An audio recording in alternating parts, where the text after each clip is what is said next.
Hey, yous guys, welcome to You Be Aight podcast, presented by AML Media. Love you, Mom. I'm Gene Labordi. My co-host Stephen Labordi, working all the hard work, doing all the good stuff, is Rachel Labordi. This is You Be Aight podcast. Thanks for joining us. Let's go have some fun.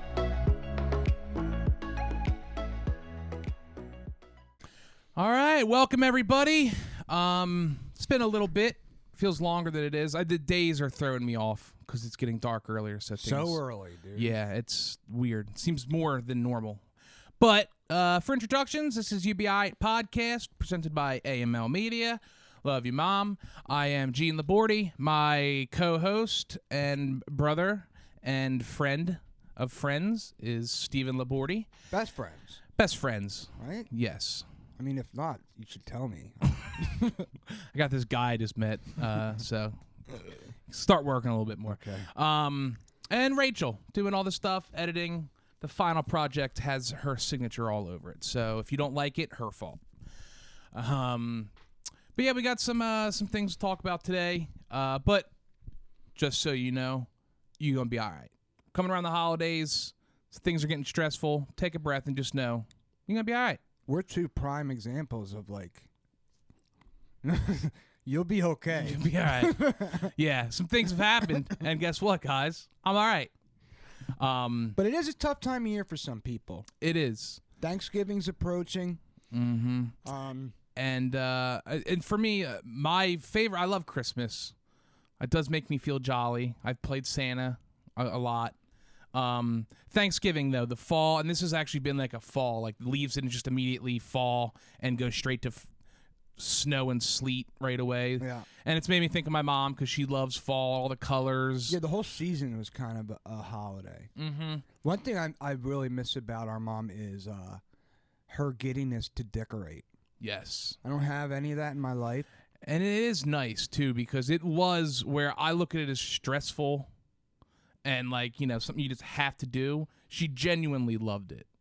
Yeah, it was her hobby. And like I always said, like if I just, made it big time or something, and all the ball players would say, retire my mom, I would retire her and then start a little business, a little decorating business. She always said she wanted to be an interior designer. Yeah. But I do I'm sentimental in weird ways. Not in your I'm not good at dates. I couldn't tell you the date she passed away, but just little things like that. But we're gonna be all right. Yeah, we love our mom, miss you, Mom. But yeah, some people really struggle this time of year. It is, and it's so much. It's added stress that doesn't need to be there, and it's hard to say that. What do you mean by that? What's just like to, starting to try to save money. So if you have kids, trying to give them good, for presents and things like that, or family that you only see once a year. Yeah. And, it's might not get along. It's mostly, when you talk about stress, it's a financial crush on some people. And, I mean, I don't want to go into a dissertation about the state of the economy, but people really haven't. To maintain a middle-class lifestyle is really tearing some people up. Yeah. And like I said, I think having kids and trying to just for us to keep groceries and try to be a little bit healthy, it really is, we're not breaking anything wide open here, but to fucking try and eat healthy versus buy crap. Yeah, buy crap. It's so easy to be like the price disparity is so big. It's funny. It's funny in a sad way, but I see ads Black Friday ads for 50-inch TVs for less than $100. Oh, dude! And it's I can't even get a decent grocery order for less. I could have a TV in every a 50+ inch TV in every room in my house, multiple, and it would be the equivalent of 3 months worth of groceries. And would you agree that that's not a healthy sign? Doesn't make any sense. We just went to Target on McKnight, so it's one of the bigger ones as far as foot traffic. And when you walk in, where the clothes are, it's half the aisle is just a shit ton of TVs lined up for Black Friday. I'm talking probably a couple hundred TVs there. At this point, I wonder, like, how many people really need a new TV? They're so cheap. Well, it is. I mean, it is. We live in a throwaway society, so it's like, fuck, And even us, we got that 70-inch TV because it was the same price. That's like a 56-inch. Yeah, that we got a couple years previous, and this one is like a smart TV, and it's like it's almost too big for the room, really. But I was like, fuck it, we're getting what we can afford, and 70 inches is awesome. Yeah, and it's probably like $200 cheaper now than it was then. Yeah, and if it breaks, it's like, all right, well, I'll just not order food a couple times, and that's the. I mean, literally, like, if you just did no takeout for a month, you could get the best TV on the market. Yeah. Mm-hmm. So, yeah, Christmas is really a crunch for people. And it's sad because, like, Christmas is supposed to be a joyful, kind of gathering of family and friends. And for some people, whether they're missing a loved one or just, like the financial stress really messes people up. Yeah, and it's hard because, like, I look back, I hated at the time. We used to always have the Christmas party, day of Christmas. People come over like 5 o'clock or whatever, and till whenever. And when it was happening, I was like, I wish these people would leave so I could, just play with my toys that I just got. It wasn't the adults that were the annoying part of the Christmas party. It was their kids. Yeah, and but now, and looking back, I go, I should have, which I did enjoy it a little bit. I did, but that was good times. At the time, I was like, I just want to play my games. It was nice to see people being festive. Mm-hmm. Although, remember our one kind of uncle, called me fat, like a fat ass or something? Yeah, playing pool. Yeah, we had the pool table. That guy has got a judge fired because he's had too many DUIs. Yeah, he's done actual time. But that's one of my memories from the Christmas party. But banging food, great food. But it was a very stressful event for our mom. Yeah, she was like a batshit insane. Because when she did, and I got that from her, when she does something, goes all out, and she nailed it. She hit it. She hit it out of the park every time. Mm-hmm. But dealing with her that day and probably the day before was like, which our house is always very clean. Our mom is a clean freak, almost to a fault of it caused problems before of how clean she needs things. And then to have to try and kick that up a notch to make it even more clean. I was like, I don't know where the hell. Yeah. It was like almost like working. You were like, just look busy. Yeah. Like she would do some of those psycho babble scream fits. Oh man. I used to have a joke when I did stand up of, I could tell how bad mom and dad's fight was by depending on mom's cleaning level. Like, if you'd come home at 10 o'clock and she was cleaning, fucking taking paint off the table, cleaning it so hard. Your father! I was like, yes, but that was a bad one. Mm-hmm. Kind of on top of that, wanted to mention, I forget if it was month or week or day, whatever it was, but recently was Men's Mental Health Day, week, or month, I forget. But I did, seen some things that touched me a little bit, and I'm glad, as much as I say, we're getting a little too soft in society with certain things, I'm glad to see that is something that's kind of getting out there. That men don't just have to tuck it away and die of a heart attack at 40, which is, still happening because it's hard to beat that horse away. But on that, I want to genuinely say that I love you and, support. Love you too, buddy. Yeah. Yeah. You need a little bit of that.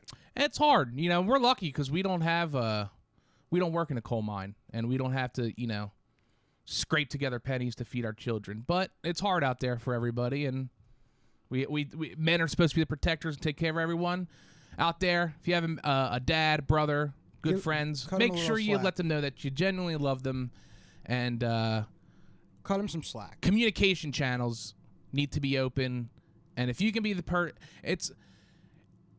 I think it's a God-given gift to some people that you're the one that someone can talk to without putting walls up, if that makes sense. Yeah, most people, especially this day and age with the whole, social media phenomenon, people have less and less actual interpersonal relationships. And I I actually feel fortunate that I'm not part of that mind space where people have their existence kind of on the internet. Yeah, I mean, that's I just seen kind of exactly that of our age. Like we're 6 years apart, but we're kind of in the same generation of we closed the gap of no technology to technology, where we have like our personality wasn't invented on Instagram. We had no exactly. We had no such no problems with feeling like our online reputation was as important, if not more important, than our actual. That's the real thing. It's more important to these kids. Yeah, that's all they have. Yeah, and it's you can't blame them really. You know what I mean? Because the tools are the tools, man. Mm-hmm. And technology is good and it can help kids learn faster or whatever. Blah blah blah. But I am glad that I'm in the generation of we can use technology without being of technology. Yeah, without being technology, kind of. Yeah, so, and it's tough. I think about these things a good bit. Of if I had kids, how would I try to guide them through that? And there's no real good game plan because it's such an integral part of their lives from an early age. And the school, I mean, schools give tablets out. You know what I mean? Like it's and they said the average age now of a smartphone, how old a child is when they get their first smartphone is like 8.5 years old. I'm surprised it's not even lower than that. But yeah, I mean, these kids are learning to. When we were learning cursive, these kids are learning to fucking like program and put videos of themselves online. That's that's really where the problems are, is having your self-esteem, build up on some kind of online profile. Well, we sit here and do a podcast that we put out there for everybody. Just know it's not the most important thing. All the youngsters that listen to us, obviously, all the middle schoolers out there, guys, get out there and have some actual. But going back to where we kind of went down this road is, you need to cultivate at least one or two relationships where, like you said, you can actually talk about your shit. Mm-hmm. You know what I mean? And that's not an easy thing to do, but if you cultivate it with somebody at a younger age, that can be a relationship that, like, could you imagine if, say I just picked you up and I plopped you in the middle of wherever, Nevada or wherever, and said, go out and make a bestie, like a real best friend. And something that I think I do well is I'm kind of good at small talk and meeting people. Right, but to have that deep, meaningful ability to be completely honest with. And to get it back, it really is. And that's I was going to kind of say, like, technology is such an easy defense mechanism of kind of like you can hide behind it so easy. And back in the day, if a kid didn't have friends, parents knew. Like he just sits in his room all day. But now these kids, I'm talking to my friends right now and stuff, and it's like, but are you really? Technology, it's easy to hide behind and just put a LOL at the end of a sentence. I catch myself doing it, like trying to to say serious to somebody and then be like, I don't want them to take it wrong way. Put an LOL just to try and lighten it up. Yeah. Well, I mean, I don't feel like. You hear that? Yes, I don't know what that was. Someone's Siri's talking. Oh, stupid Siri. Anyway, Siri's interrupting. Yeah, he got pissed. We're talking about technology. Yeah, right. We're talking shit. Yeah. So if you're a parent of a younger kid, try to really invade their privacy and make sure that they actually might have a good friend. It's hard, and people are having less kids too, so you don't have that sibling thing. Like we had each other because we grew up together. You know what I mean? A lot. That's not the case for a lot of these kids. I think I would be a totally different person if I had grown up as an only child. Yeah, and just especially for me, because you would have friends come over. So it wasn't, just you a lot of time. It brings more people around you, because I can say, I knew some of your friends very well because the basement was the place to hang out with. Yeah. Which when you're, if you're an only kid, it's nice to be. If I become a parent one day, I want to be the house that the kids want to go to, just because it's. Well, I'm saying that now because I just want to fucking go to bed. But that's you need that to build community. Like, and that's where we talk about, like, we're not religious people, necessarily, but that's where you say, like, the church and things like that are missing because it's a forced community. It might not be fun, but it forces you to. At least people care about your well-being a little bit. They know who you are, and some accountability of just like, don't be a dirtbag because it might get back to somebody there. Yeah, that's why the Mormons are so great and flourishing, because there's an absurd amount of pressure on the Mormon church and the people around. It's kind of like a cult, but at least somebody gives a shit what you're up to. Tried. But the isolation is really I find it impossible to believe that somebody can have a healthy social life that exists online. I don't buy it. I don't get it. And it can be a good tool. It could be part of a real relationship. Like my buddy Nick, I there's no reason. Well, I don't want to say that. I don't know how to word it, but the only way we communicate, I'm lucky if I see him once a year. But just send a Snapchat and but we've been friends for 12 years. That's a relationship that was cultivated in person. Mm-hmm. Yeah, so that's what I mean. Like, if you consider somebody on the internet as a close friend and you've never really met them.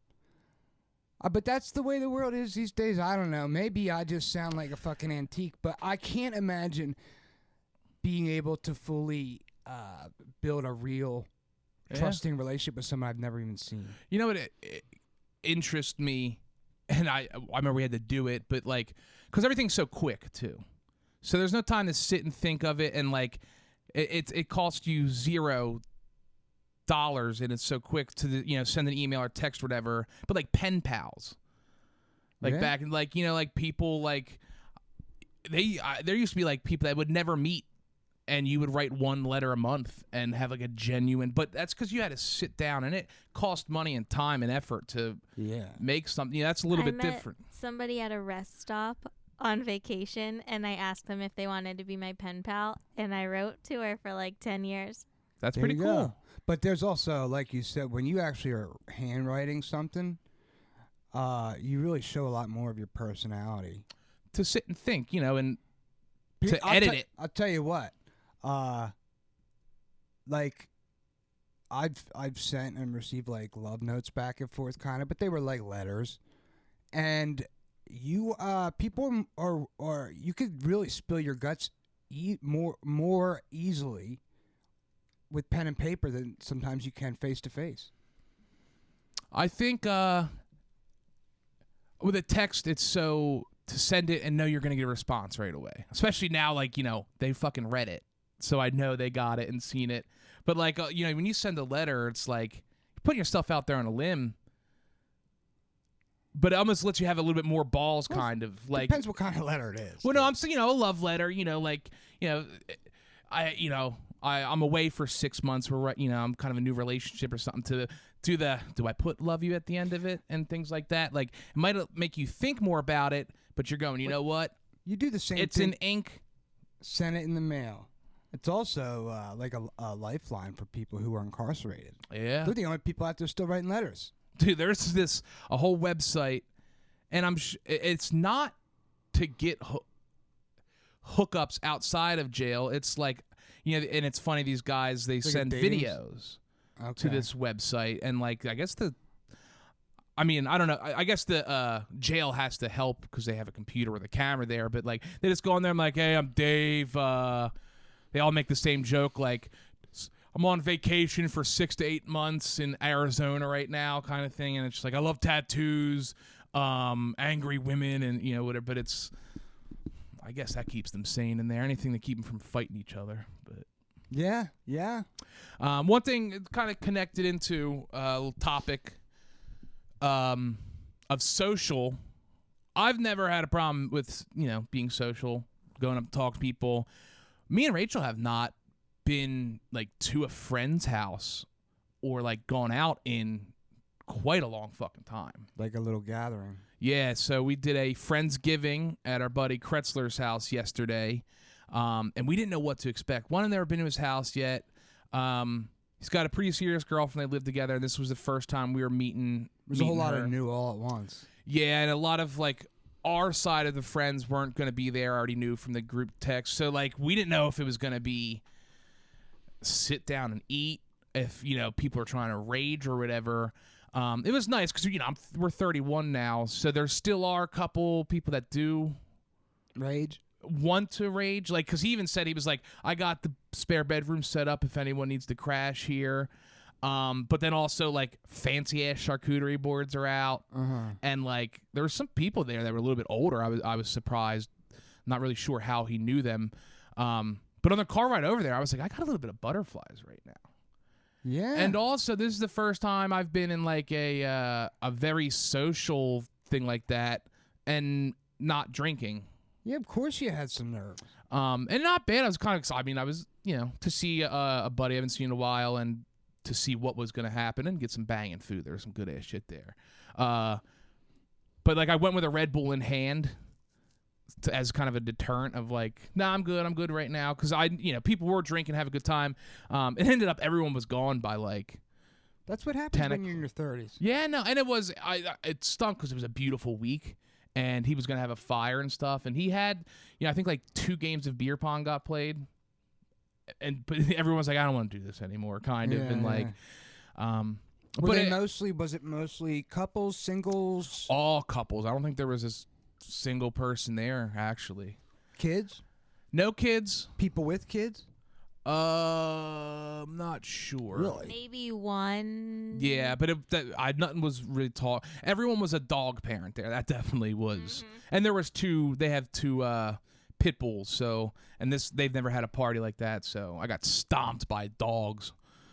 Sounds like a nightmare.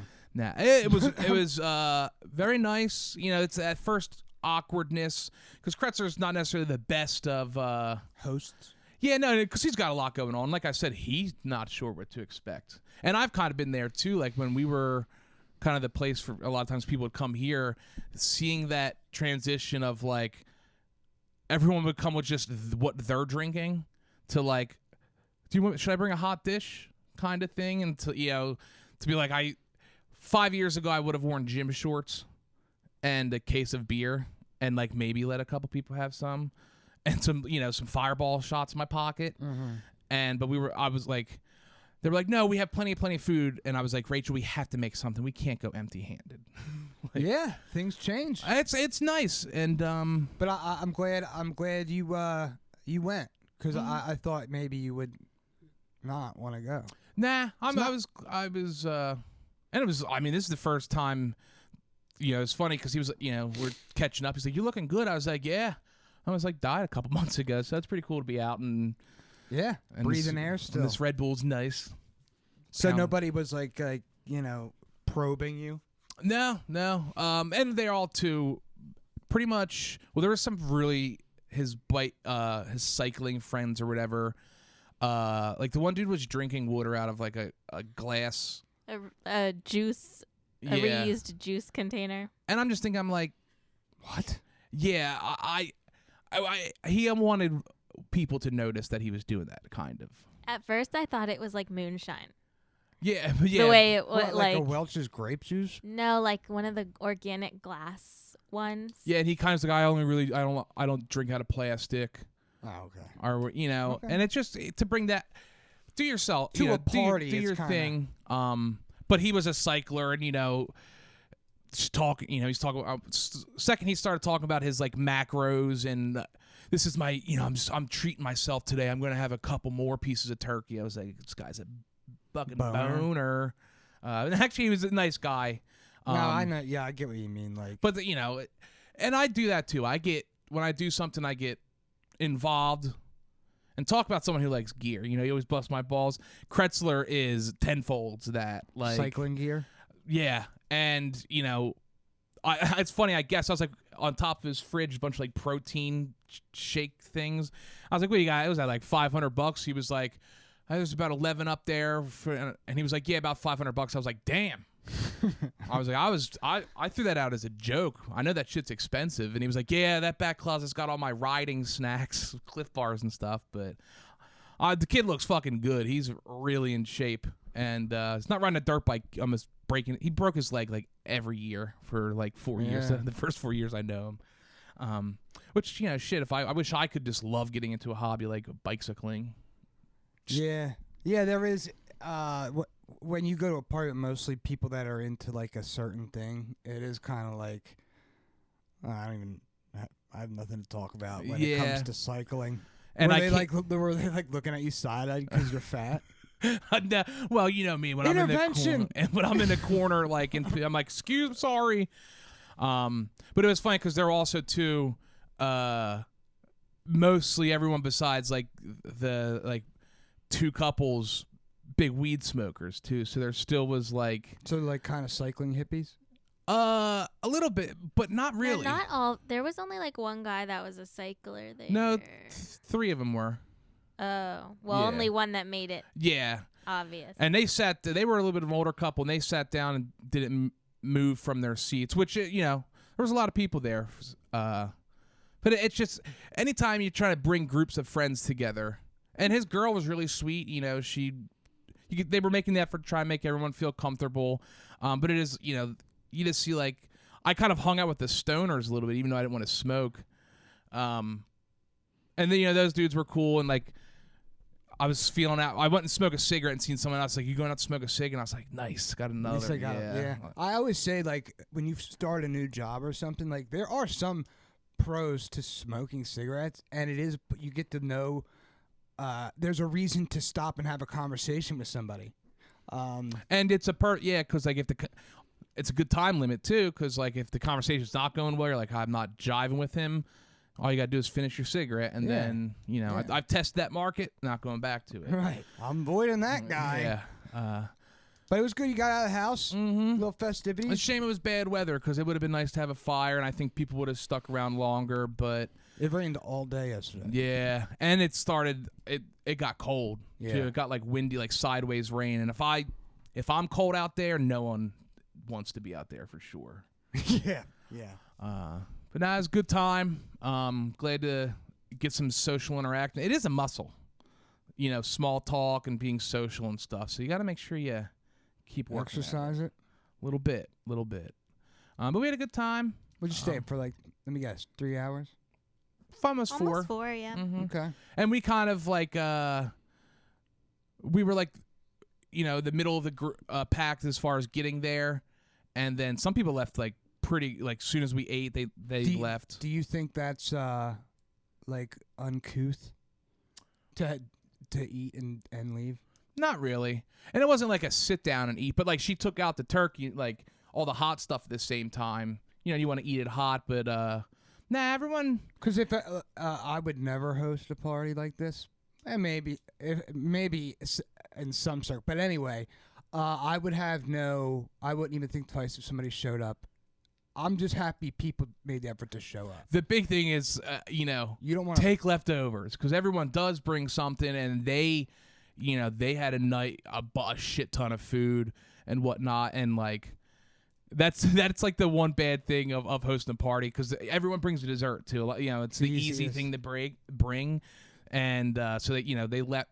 We left with we were like the last group there, and there was like at least 3 pies not even opened. You didn't bring one with you? No.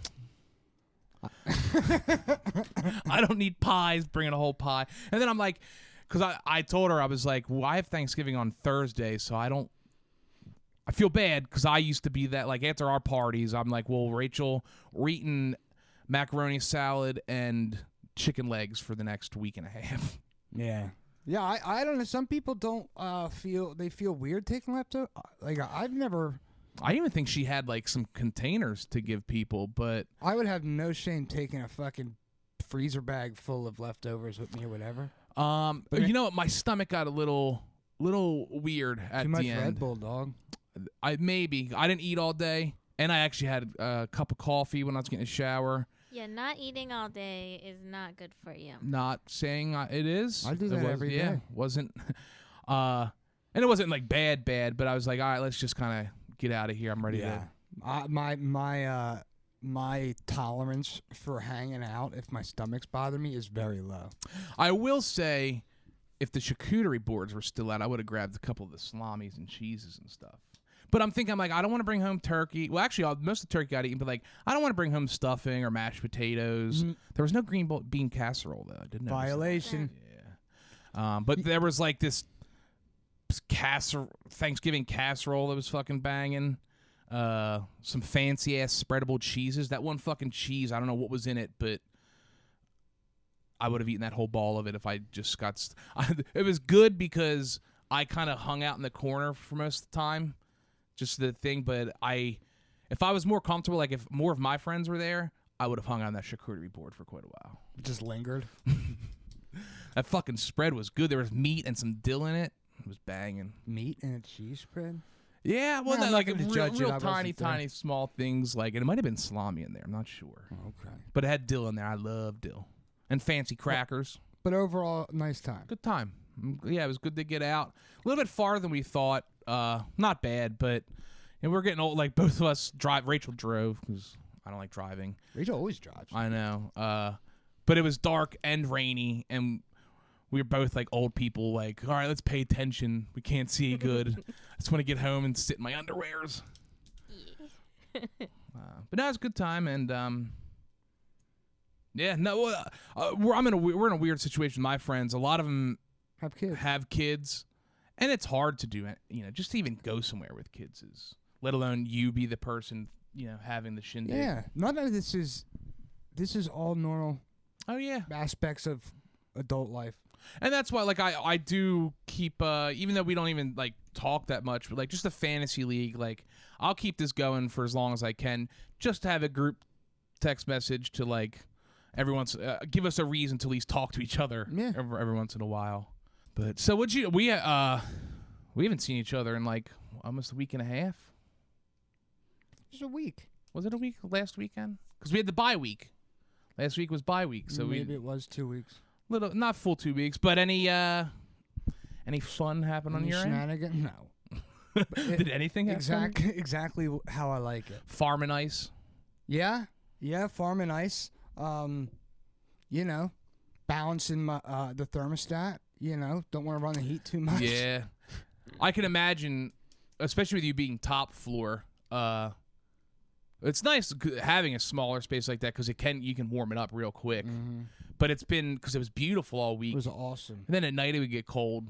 But so I went to the doctor and dentist. Have you ever?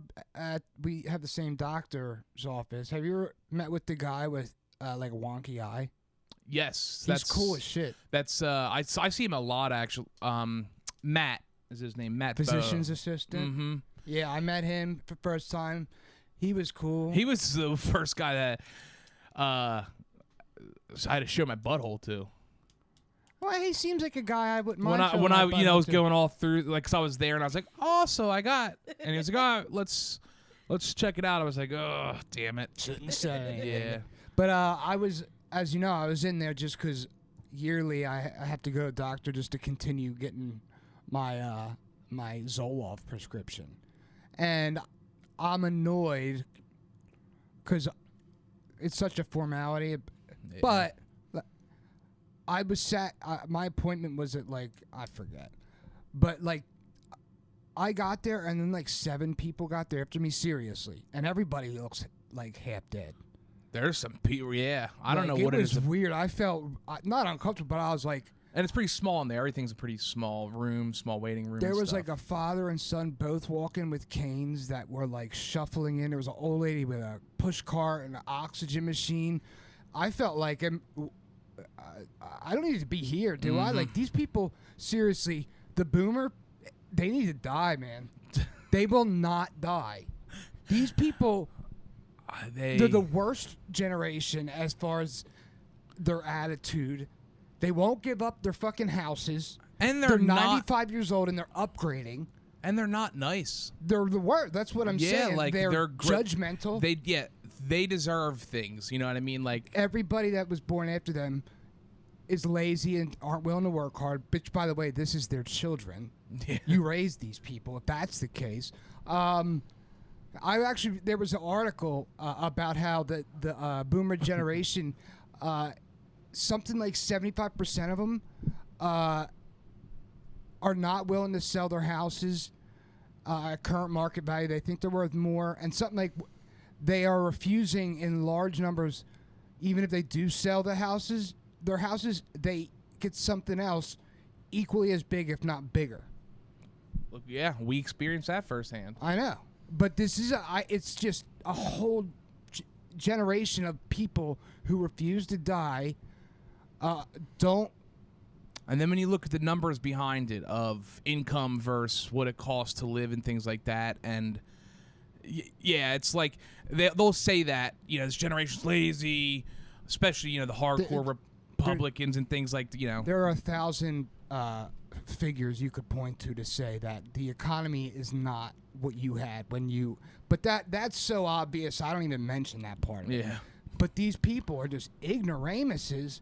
They're grumpy, they're judgmental, they take 20 pills a day to live, and apparently they want bigger houses. What's the word? There's a perfect word for it, but they expect they're I can't think of that entitled. Entitled, yeah. Like, I deserve to have a big house, but I'm only gonna pay $15 to get my yard cut because that's what I paid. Yeah. In the 80, like it's not a small figure. Like, the whole boomer thing, I always kind of saw as like, a few cases here and there of certain people's parents, but no, it really is happening all over suburban America. These people won't sell their houses. And we're speaking in generalities because there's cool old people out there, obviously. But that's like the doctor's office, especially that one. They must do pretty well there, the practice we go to. But yeah, every time I go there, there's at least one person in that waiting room where I'm like, I would be pissed if I had to sit in a car with these guys. There was me, some other guy that was in like his 50s who was ambulatory and normal. And seriously, the 4 other people that came in there after me, like I said, the father and son who couldn't even hardly walk, the lady with the cart and the oxygen machine, and just some other geeves. And I'm just like, old white people are fucking need to go. And I think they like the doctor. Like not as it's their whole lives. Yeah, like they love going to medical facilities to bitch and then be like, I want what I want. And to make jokes about how they're old. They do. I mean, at least they're willing to laugh at themselves. But, I mean, I've had, and I don't know if she works there anymore, but there's a younger girl, like when the assistants or whatever, the person who does your information in the when you first room. go in. Yeah, I've had her say to me, "Huh, big girl." Not too. I had a different one. Go ahead. But like I've had her say to me like, kind of like, thank God I got you, because she deals with 90% of her clientele she's dealing with is someone who's just a laundry list. And I know that she's literally just like, what's your pharmacy? Make sure medicines are okay. Why are you here? And I'm sure, like... See, it must be awful to deal with these people all the time. I mean... And they deserve, like... They're not living... They think that medicine is magical. Like, the medical field is magical. It is for them. Yeah, well, I guess, yeah. People are living less long lives now than that generation. But it's we're like, all drinking chemicals and eating plastic, so that's part of the reason why they didn't grow up eating the same chemicals and poison. But, anywho, I got in there before these 6 other people. They're usually pretty quick there. I sat there for fucking 40 minutes. Really? And the lady peeked out. She's like, "You're Steven, right?" All these people have been called back. All of them. She peeks out. She said, "You're Steven, right?" And I was like, at this point, I was like, yeah. I was close, you know me. I was close to standing up and being like, I need to get out of here at this point. I'm here pointlessly. Most doctor's offices, Anyway, why did all these people who came after me? The one guy even said his appointment time, which is 10 minutes after mine. Oh, man. So anyway, I'm like, angrily kind of. And so I finally got back there, and I met the physician's assistant with the wonky eye. And I was expecting, at this point, I'm a little on edge. But once I got back there, I was cool, whatever. But I'm like, I'm just here so you can keep prescribing this medicine. It's not even a narcotic. We don't really need to talk about much. And then he comes in with this lady, probably like 50. It doesn't matter.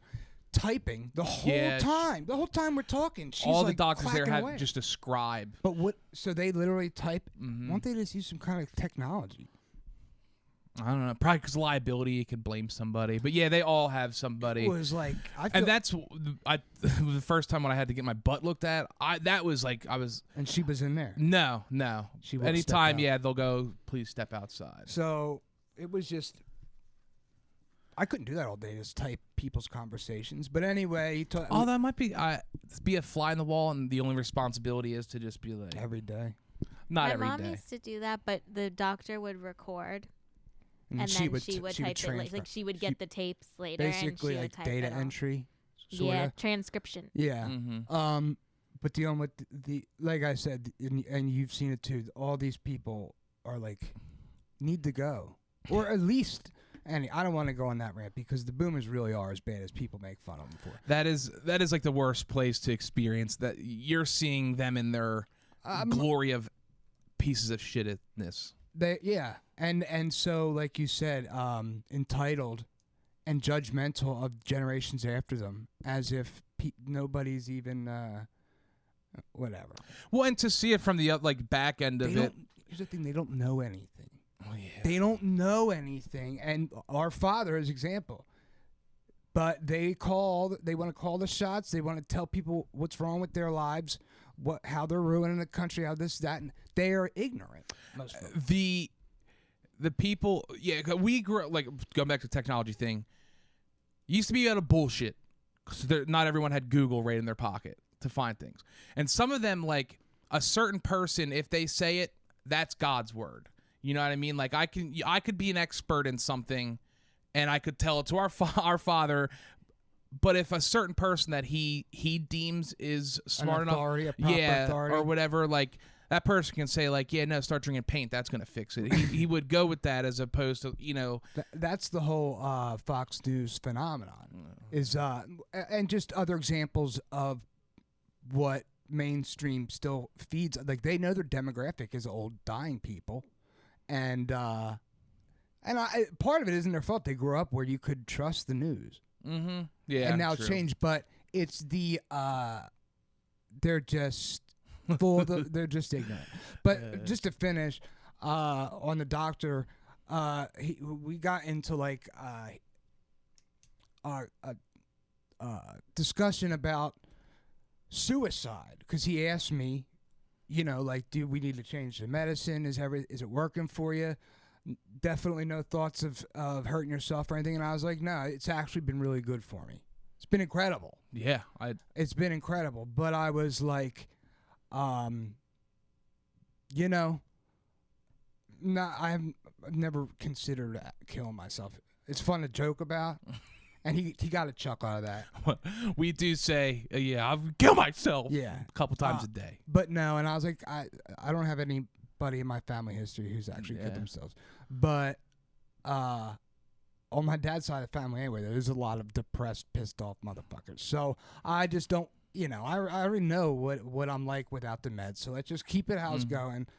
And then he asked me about the suicide thing, and I was like, this is something you must see a lot more.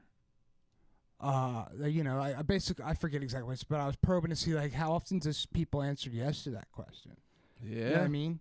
And he was basically like, because I reflected on like, you see the statistics like suicide amongst men specifically is like way on the rise, and he was saying he said he thinks it's not so much that men are killing themselves way more. I mean, it's up, but it's that people no longer try to hide it.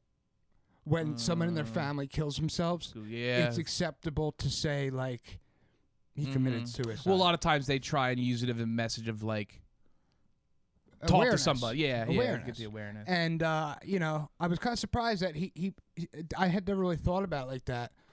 But that's a really good point. Like yeah, true. It goes back into the mental health, the men's mental health thing we talked about earlier.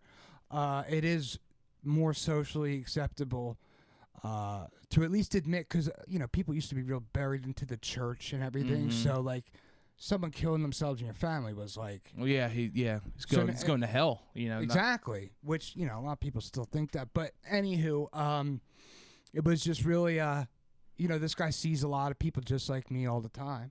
Well, apparently not everyone there is dead, but yeah, it was. We had like a pretty in-depth conversation about just trends in society, and because remember, I was pissed off. I want to get in and out of there, and it ended up being a good convo. But he asked me like how if I'm having any problems with medicine or anything, and there's like this lady in there, and I'm like, it's kind of like I couldn't get the word libido out, it didn't pop in my mind, but I was like, I don't have the sexual appetite as much as I would otherwise. And he's like, yeah, that I hear that, but it's not always like does it still work? And now and then it kind of clicked. I was like, damn, this lady is sitting here like but I was like, yeah, it does. And he's like, it's not always a bad thing to not be like under control of just your sexual my wiener doesn't run things all the time. That shouldn't be the decision maker all the time. And I was like, yeah, that's a good point too, But so they refilled my medication. Good. That's a good I'm glad here, like with you moving here and me being long enough, I'm glad that I have a good doctor that I trust and a good mechanic around here in this area. That's really what else you need. Yeah, that's good hooker. And I got a decent the most honest that you'll get plumber too. Yeah, after trials and tribulations. Yeah, after almost getting it boofed. Don't listen, people out there, if you need to have some kind of work done on your house, don't just accept the first thing you're told, because there are a lot of liars out there. And people are more and more and more willing to do whatever it takes to pay their bills. Just be careful. Get a second opinion just like you would on your broken foot. It's hard, man. When they smell blood, they're going for as much. They know exactly how much they can get out of you. And people know less and less about homes and remodeling. And that's why they're, they know who they're dealing with. Of course. So, even in a emergency, you can't take the bait, because there are more people. It seems like there's more people that would take advantage of you. Mm-hmm. Well, and to different levels. But. I think what happened to us, I got fucked over, basically.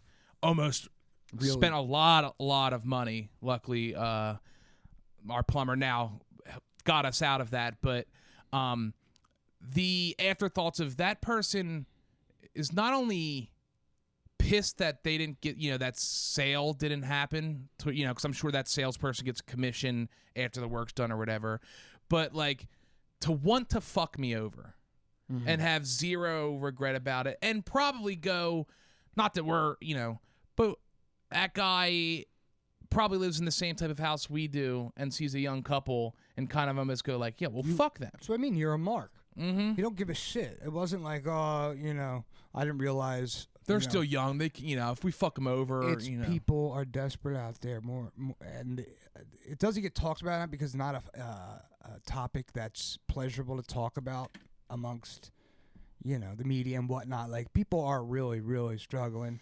And here's the thing about the like contractors and stuff. There's no way to make these people accountable. None. The only way you could hold a contractor or a dastardly plumber accountable, you'd have to get a lawyer. You would spend money to make these people pay for ripping you off. And it really is so many gray areas, and the more you almost learn about it, it's like the only people that could fuck them over really don't want to, because no money gets put in their pocket, and it's like, I'm not going to start something and have to see it all the way through, and then more people are going to be like, I got fucked over too. I want help. It's just easier to let them go like, well, live and you learn, huh?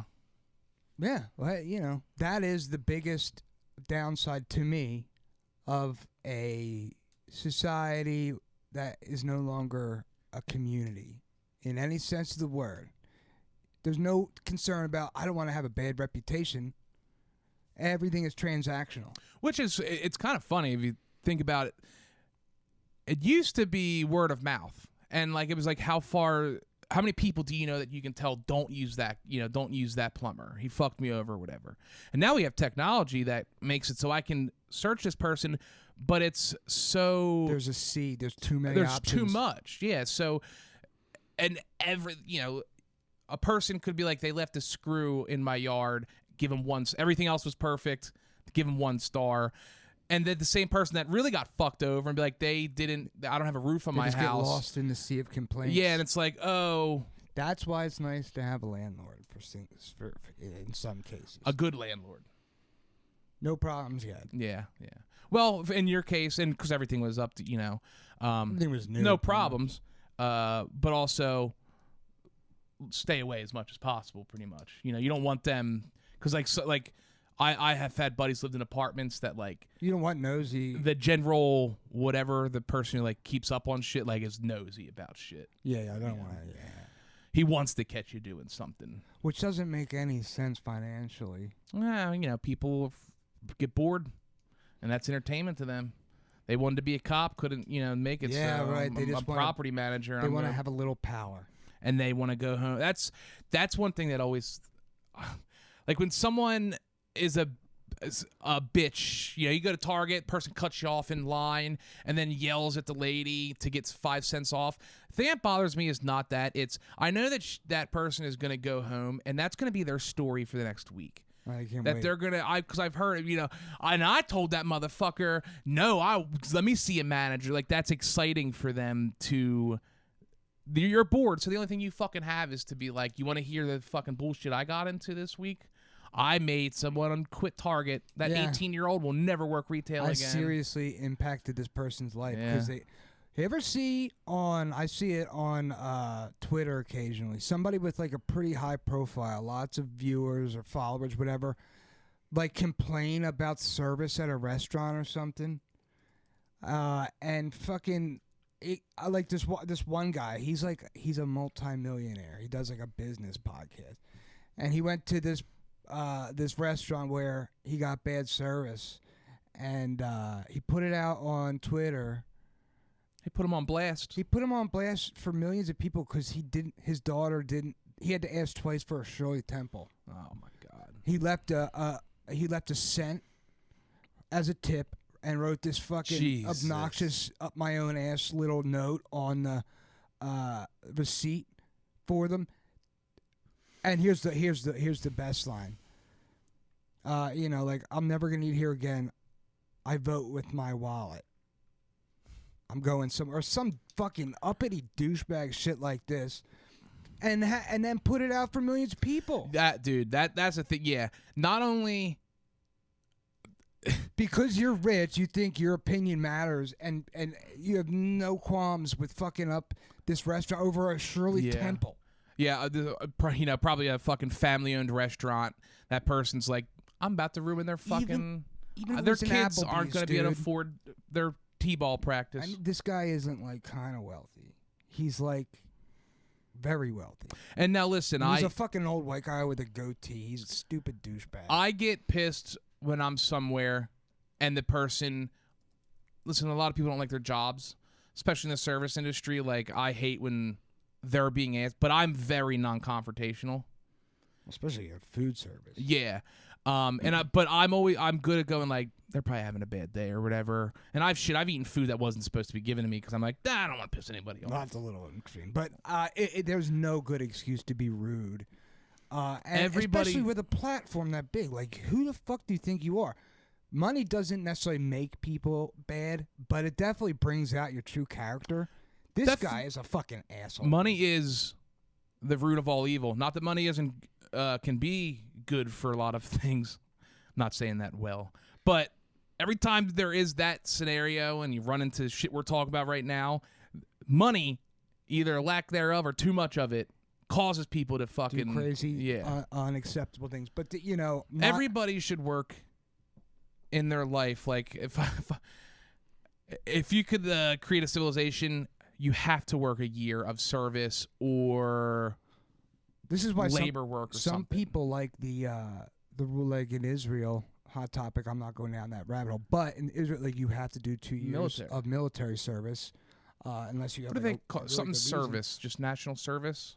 Uh, Because I've heard people say that like it wouldn't be a bad thing for America. Like not have to be just to have to deal with other people. Yeah, not to have to be infantry, but shit, be National Guard. You have to fucking help stack bags and shit. Because if you serve your country, then you actually care what happens in the country.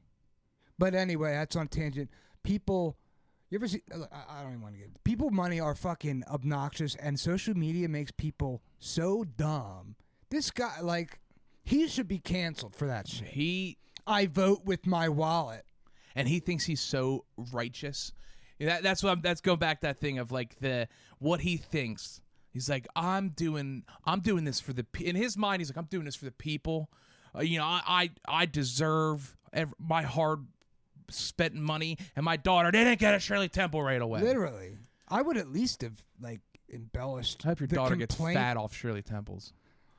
This guy is a fucking, but that's just one example of you run into people all the time who think they're just up their own ass so far. It's the worst trait that you can have, dude. And we have a couple in our family, just a couple, but having to go to dinner with somebody that is shitty to like a server or something hurts my fucking soul. I barely can sit through that type of thing. Makes you want to fucking slap somebody. It's like, embarrassing for everybody at the table. And here's the thing: 90% of people who behave that way are the dumbest person at the table.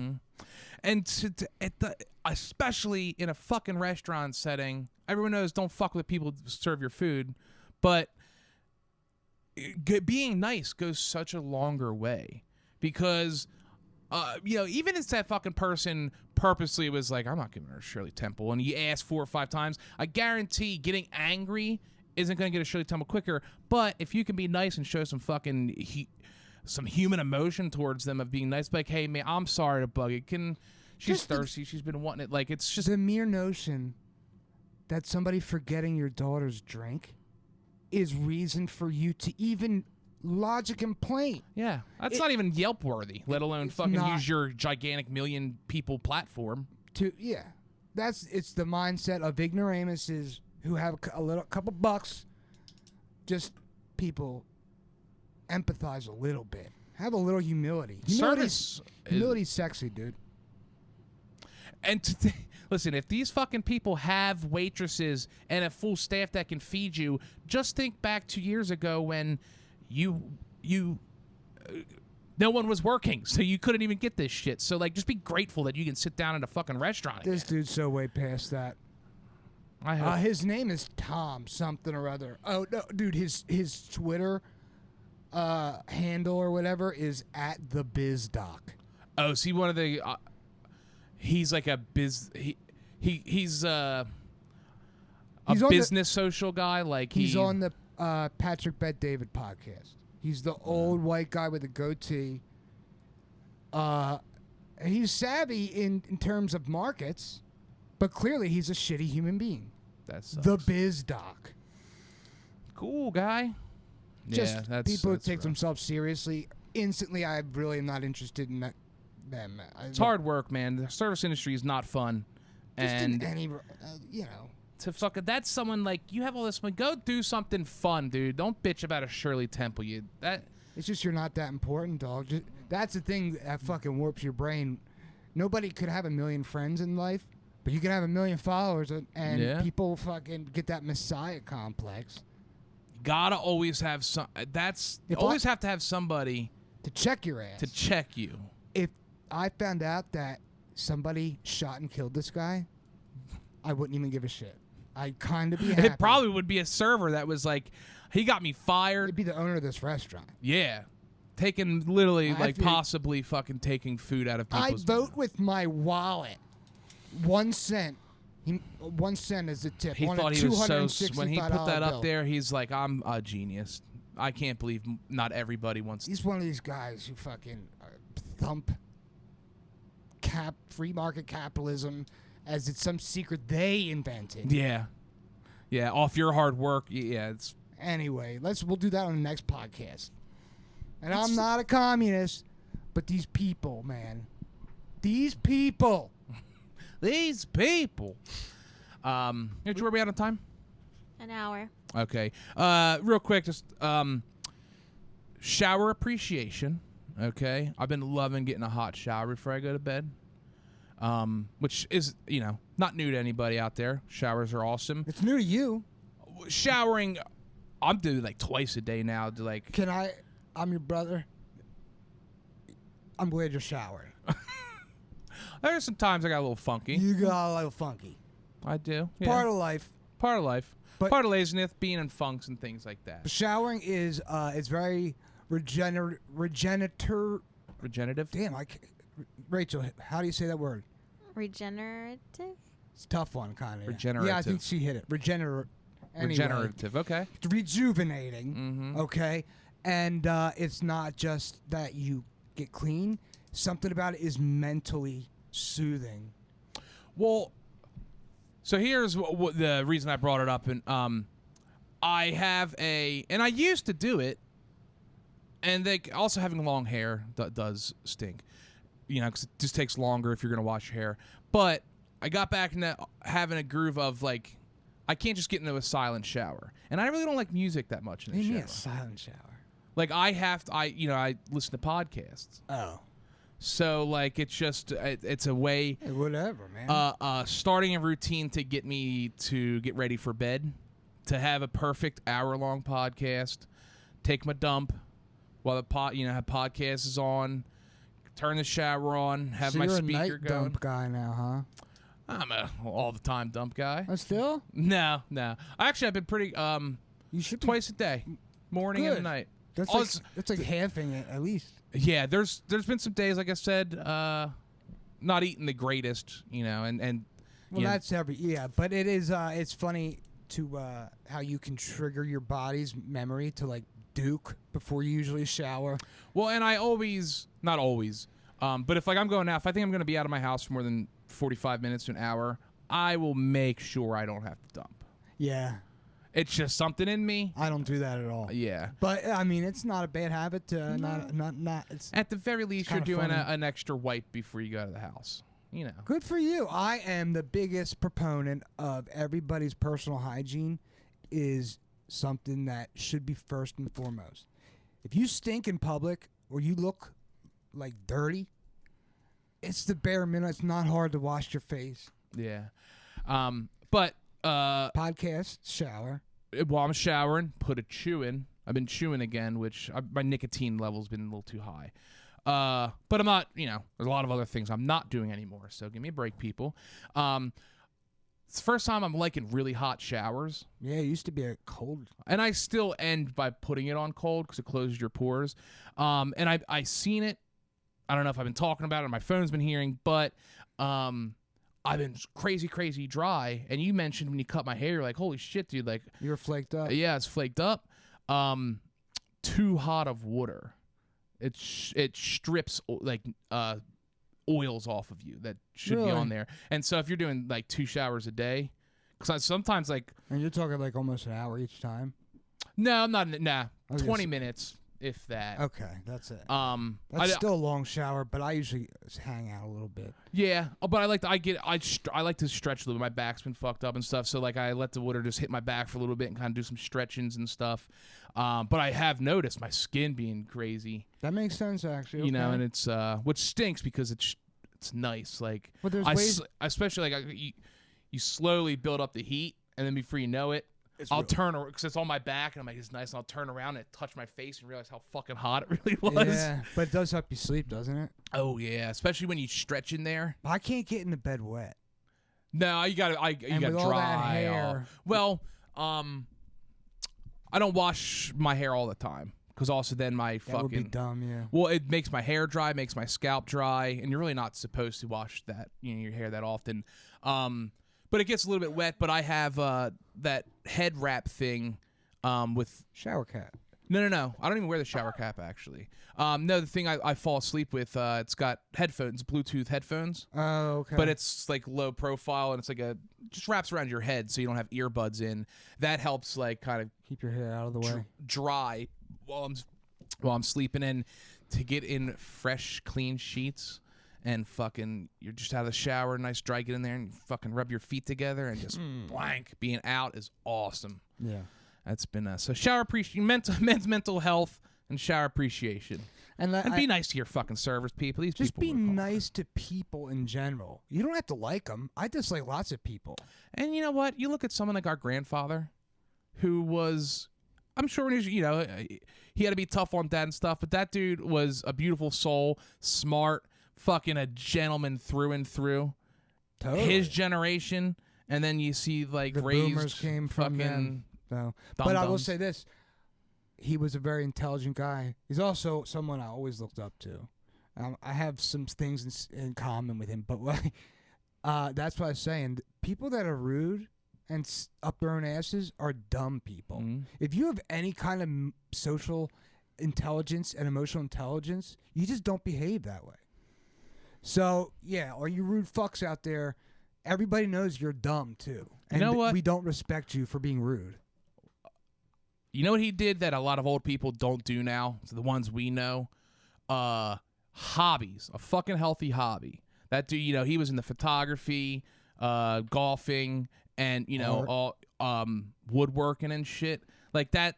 And old people are just deteriorating their brains away because they play Candy Crush now.